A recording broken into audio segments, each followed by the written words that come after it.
Halo teman-teman, selamat malam bersama Arif dari Surabaya. Kali ini saya bersama dengan narasumber yang sangat luar biasa, Ibu Dia Agung Espandari BAMSI, dosen dari Fakultas Komunikasi dan Bisnis dari Universitas Telkom Bandung, Siap. dan sekaligus sebagai Ketua Relawan Siaga Cerdas WSC atau Waspada Scammer Cinta. Nah, dalam kesempatan kali ini kita akan dapatkan pencerahan dari Ibu Dia Espandari tentang bahaya dari love scam. Nah, love scam ini apa? Saya mendapatkan beberapa referensi.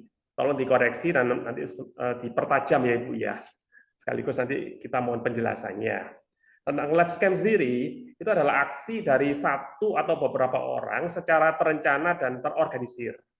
Memakai modus asmara, dengan berpura-pura menjadi orang lain atau menggunakan foto profil orang lain dalam sarana elektronika, internet, media sosial, di mana tindakan tersebut menimbulkan kerugian secara ekonomi maupun non-ekonomi bagi korbannya. Nah, dalam perkembangan internet yang semakin hari ini semakin mendasar bagi kehidupan kita, maka selain dampak positif, ada juga dampak-dampak negatif. Kali ini kita akan fokus kepada bahaya daripada love scam itu sendiri. Bagaimana pandangan Ibu selaku Ketua Relawan Siaga Cerdas yang kemudian berfokus kepada masalah-masalah ini? Baik, siap. Terima kasih Pak Arief untuk pertanyaannya dan untuk perhatiannya.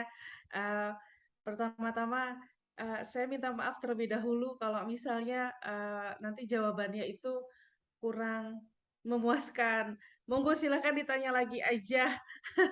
Khawatirnya ada hal yang terus sedikit itu saya lupa menjawab dan sebagainya. Nah, seperti yang udah tadi Bapak bilang bahwa love scam itu memang biasanya itu dilakukan oleh scammers ya Pak ya, secara bersama-sama untuk bisa menggait calon korban atau korban-korban agar supaya bisa diperas atau digunakan apapun itu yang dia punya gitu. Jadi kalau misalnya dia udah nggak bisa diperas lagi, uangnya dia bisa digunakan untuk tenaga dia atau untuk rekening dia, untuk sebagai tempat penyimpanan uang-uang haram mereka dan sebagainya. Um, Love scam sendiri itu juga memang agak-agak sedikit gimana ya, sulit untuk supaya ditangkap sampai sekarang. Karena kalau misalnya bikin laporan atau misalnya yang korban itu juga ngadu ke pihak yang berwajib, itu nanti mereka suka ditanya gitu loh, kamu pada saat memberikan uangnya atau kamu terus udah gitu melakukan kejahatan lain gitu loh demi dia gitu, kamu melakukannya secara sadar nggak sadar, kamu melakukannya secara sukarela nggak sukarela gitu loh. Nah, kalau menurut beberapa ahli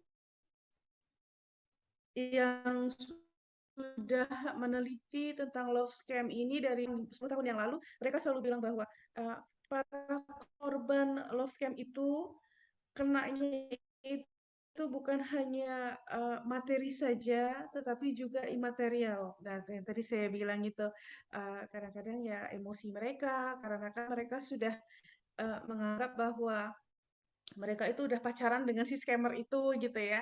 Jadi udah merasa kayak ada hubungan yang spesial gitu loh. Mereka juga imaterial lainnya juga adalah yang seperti misalnya mereka akhirnya dijadikan, mohon maaf, budak seks lah atau enggak juga begitu jadi tempat untuk ya tadi itu kaki tangan mereka sendiri lah untuk tempat uh, mereka melakukan kejahatan terus udah gitu nanti yang si korban itu yang nggak bisa lagi diperas uangnya jadi diminta untuk misalnya ke ATM untuk ambil uangnya atau transferin uang apa kemana atau enggak nomor account dia dipakai untuk apa kayak gitu. Jadi kalau pakar-pakar itu bilangnya mereka itu jadi kena double hit. Nah, jadi Hmm. hitnya secara material dan imaterial. Hmm. Um, di Commonwealth, negara-negara Commonwealth itu sudah ada hukum-hukum yang berlaku, sudah malah ada buku panduan buat para pengguna social media atau enggak yang sekarang ini menggunakan gadget ya. untuk siapapun itu, bahwa ini loh ada kejahatan ini loh yang harus dilakukan, ini loh di mana ada tempat wadahnya untuk mengadu dan atau enggak juga tempatnya untuk, kalau mereka nggak mau mengadu, kepada polisi, mereka ada tempat untuk kayak misalnya shelter kayak gitu, untuk, secara psikologis disembuhkan kembali gitu loh. Hmm. Yang tadinya, mereka merasa dikhianati, merasa dibodohi, merasa tidak berguna dan sebagainya itu mereka dimanusiakan kembali. Tapi kalau di Indonesia itu masih belum ada, Pak. Dan sayangnya trennya sekarang ini kalau dulu itu kalau bilang online love scam itu purely dilakukan secara online. Tetapi beberapa tahun belakangan ini setelah COVID, ah, online love scam itu ketemuannya secara online, entah itu di Tinder, entah itu di Facebook, entah itu di IG atau email gitu ya. Terus udah gitu, mereka sekarang sudah berani untuk secara offline, untuk ketemuan secara offline. Hmm. Nah, itu yang sangat berbahaya karena, eee, ya beberapa calon korban itu jadi kalau kalau online itu kan masih mereka bisa ini ya, Pak, ya, kalau mereka udah merasa Eee eee, dikhianati itu mereka bisa ngeblok, mereka terus udah gitu bisa hapus, nomor dan istilahnya itu tutup buku terus udah gitu ngelupain kejadian itu gitu loh kalau online. Tapi sekarang karena ada offline-nya juga, mereka ketemuan di mana, mereka kopi darat dan Hmm. sebagainya, jadi mau ditutup buku gimana gitu, Hmm. kalau udah ketemu.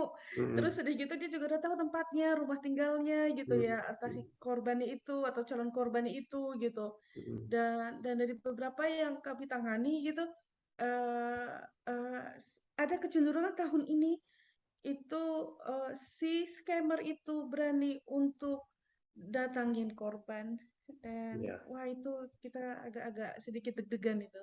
ya. Saat ini trennya sedang berkembang menjadi mereka berani mendatangi ya secara tatap muka atau offline Iya, begitu ya Bu ya. Jadi tentunya betul betul.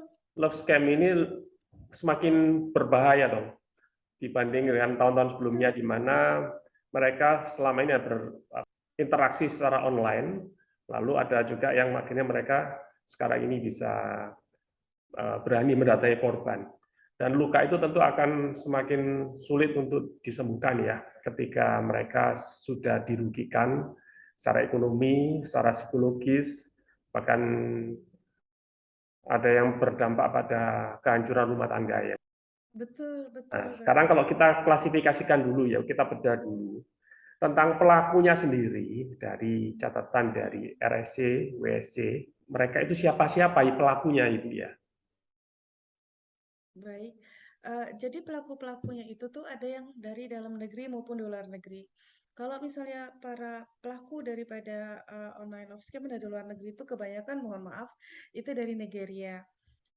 Sedangkan kalau misalnya kalau dari dalam negeri gitu ya, itu setelah, eee, kemarin itu dilakukan penelitian, ternyata, kebanyakan adalah dari orang-orang La Paz. Hmm, Iya, di mana terus udah gitu mereka entah bagaimana bisa mendapatkan akses untuk, menggunakan HP dan dikasih juga, eee, pelatihan bagaimana terus udah gitu, menjerat para calon korban atau korban seperti itu.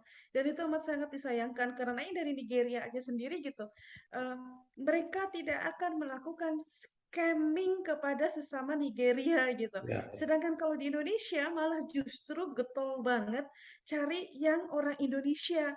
hmm, Entah itu orang Indonesia di dalam negeri ataupun juga yang di luar negeri yang seperti misalnya TKW, TKI kayak gitu. Eee, jadi malah justru mereka itu nggak pandang bulu gitu loh, ya, cari yang, pokoknya vulnerable yang bisa untuk terus udah gitu mereka pengaruhi, udah ya. gitu. Tepat ya, boleh dikatakan bahwa ini kejahatan serius yang memang terencana dan terorganisir. Betul Ibu Dea ya. Betul betul Kemudian kalau betul, kita Pak, bicara betul. tentang siapa targetnya, menurut catatan dari RSC WSC, seperti apa ya Ibu ya? Target korban. Oke, target korban ya, Pak, ya? Iya, Eee, jadi, ada beberapa wave ya, ada beberapa, wave itu apa ya? kecenderungan, nah gitu. Ya, Kalau misalnya sebelum COVID itu kecenderungannya adalah kepada orang-orang yang misalnya ya, itu dia kerja di luar negeri, di mana terus udah gitu mereka sangat vulnerable, mereka sangat lonely, mereka sepertinya memang membutuhkan ya di tengah-tengah mereka itu penatnya bekerja gitu ya di negeri orang, membutuhkan perhatian seperti itu. Kemudian pada saat terjadinya COVID gitu, nah mereka itu kan, pada akhirnya jaringannya lebih luas karena banyak sekali dari kita gitu yang pada akhirnya karena social distancing dan segala macam banyak yang menggunakan, mmm, sosial media untuk berhubungan betul. satu dengan yang lain. Jadi terus udah gitu bukan hanya dari, TKI, TKW saja, tapi terus udah gitu atau para pekerja di luar negeri, tapi terus udah gitu mereka ke para tadinya profesional, tapi terus udah gitu, ya udah ke siapa aja lah gitu loh.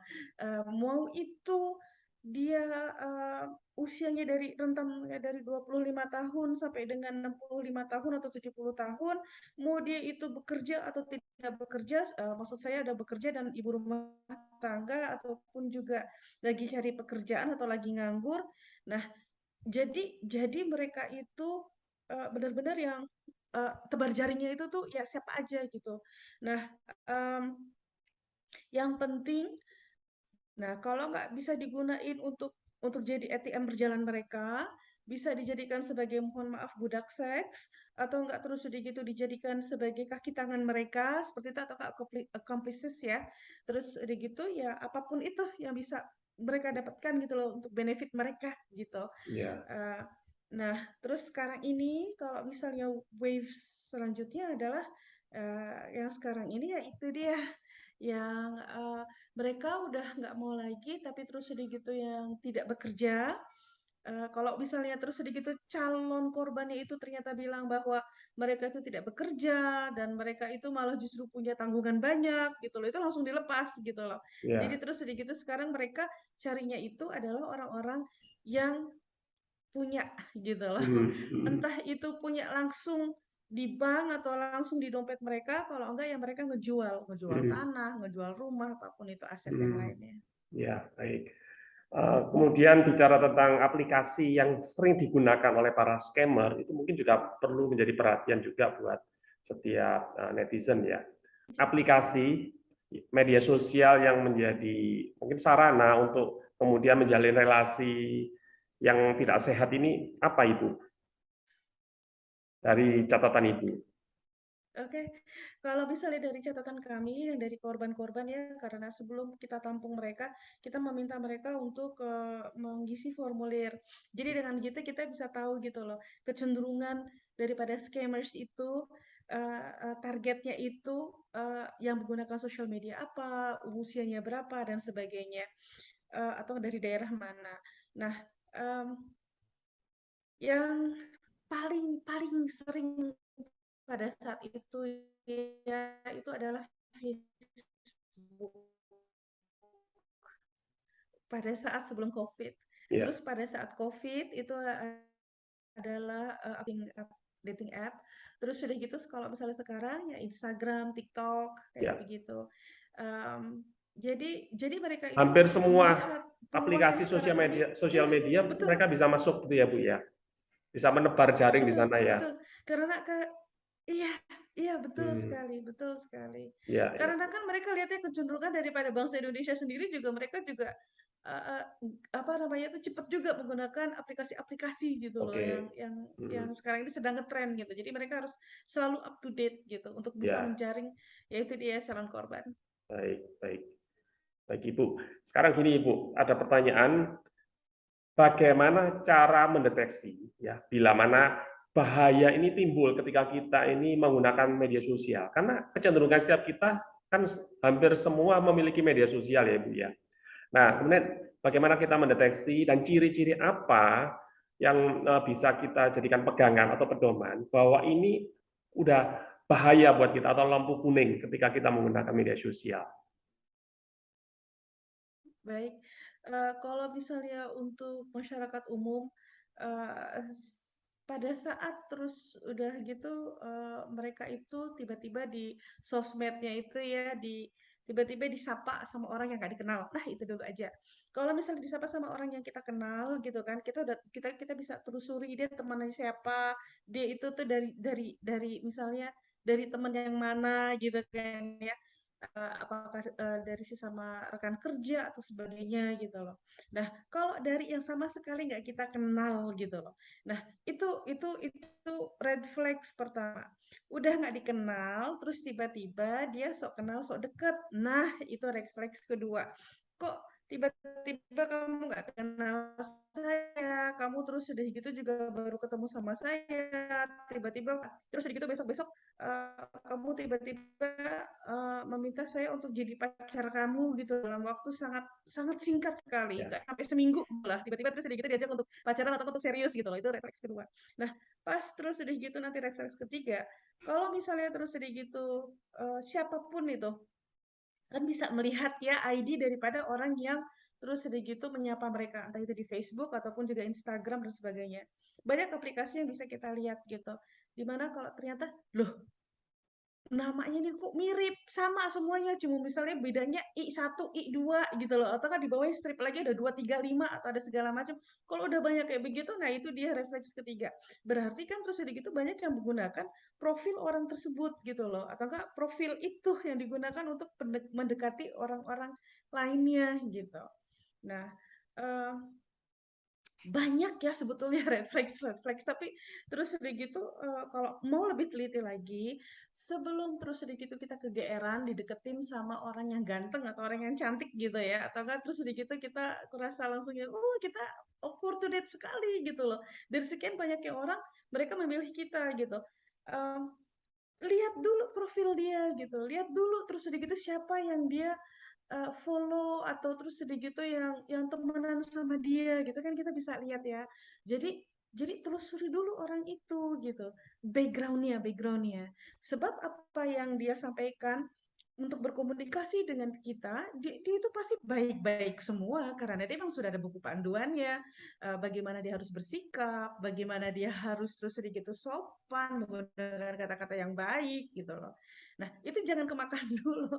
Nanti kalau udah kemakan susah gitu loh, logika udah nggak bisa jalan lagi, hati yang berbicara ya banyak kejadian yang seperti itu. Selanjutnya apa sih gitu loh ya.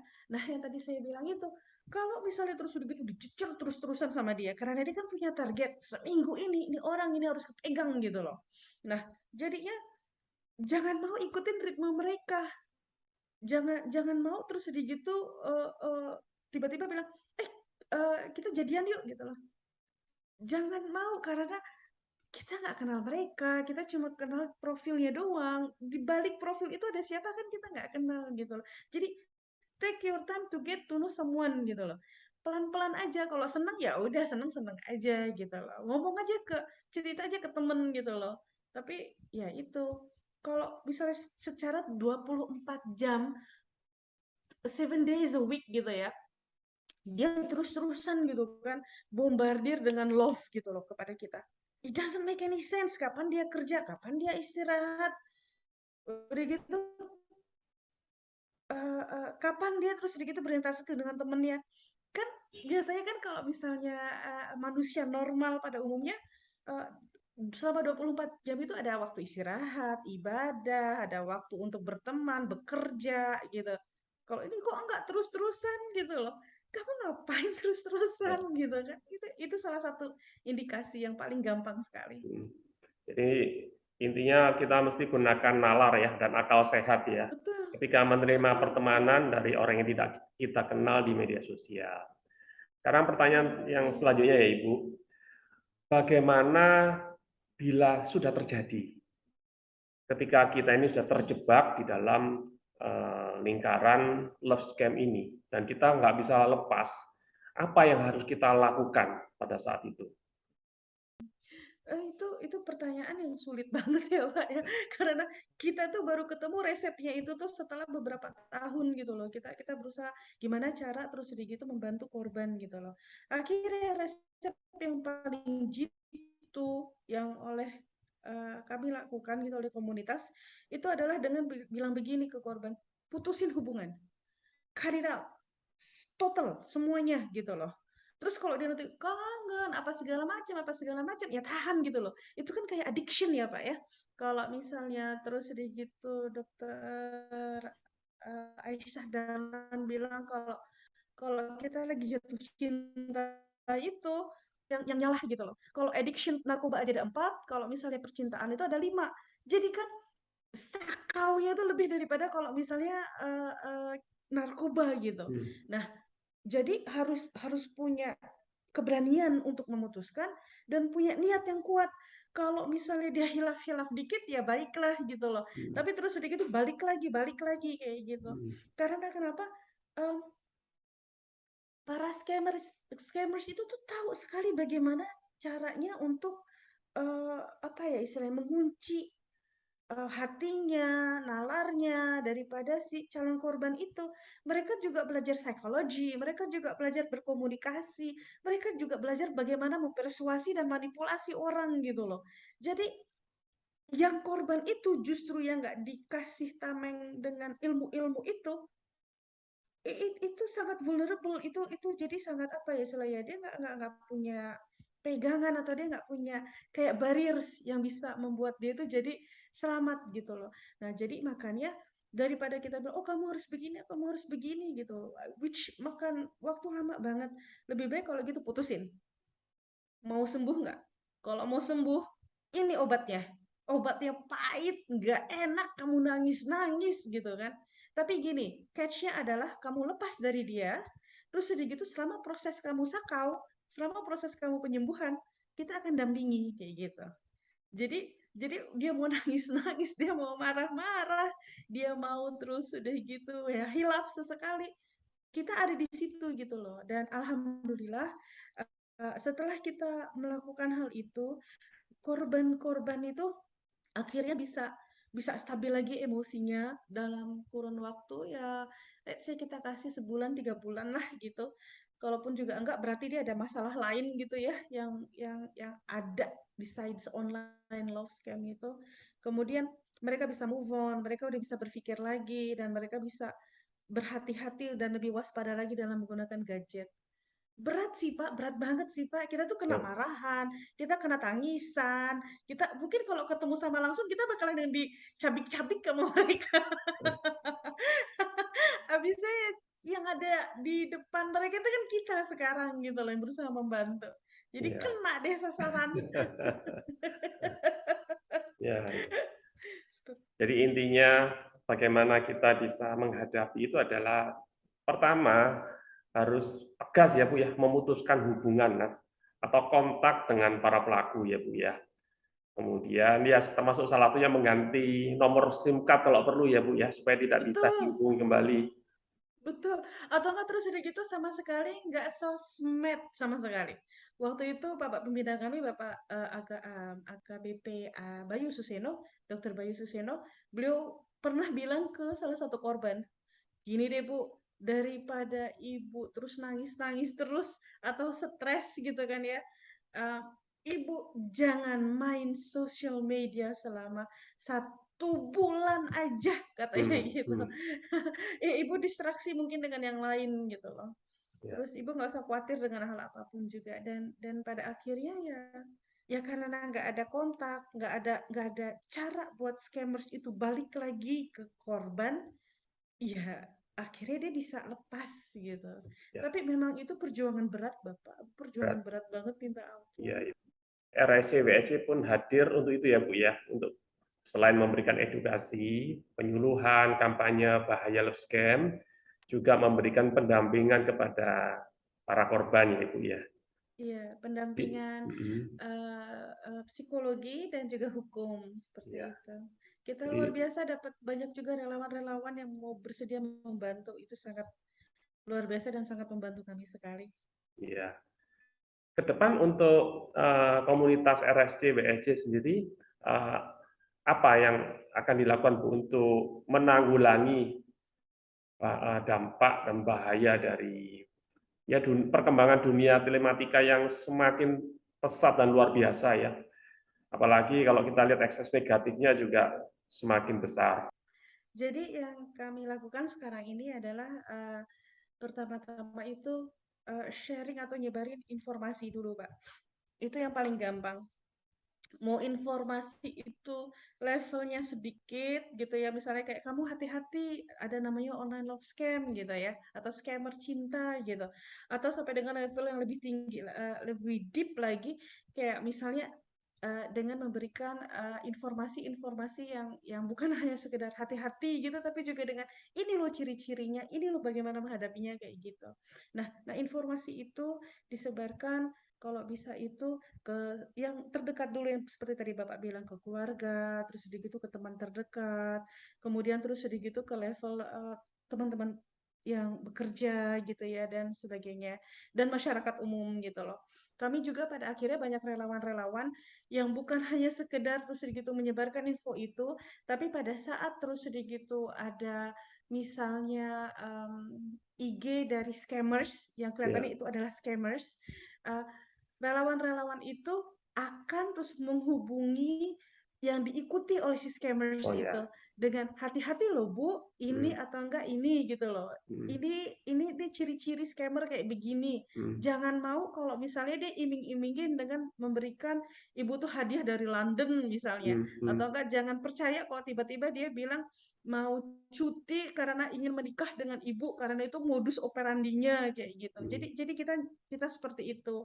Uh, Apalagi yang kita lakukan yaitu kita ke berbagai sosial media, kita juga menggunakan segala macam platform, dan kita juga pada akhirnya membuat seminar-seminar, baik itu online maupun juga offline. Sekarang kan apalagi kan sudah nggak COVID lagi, jadi kita pengen buat offline, karena kalau offline itu kalau bisa secara langsung gitu ya, itu mudah-mudahan itu bisa lebih cepat, lebih ngena kepada sasaran yang kita tuju, audience yang kita tuju seperti itu.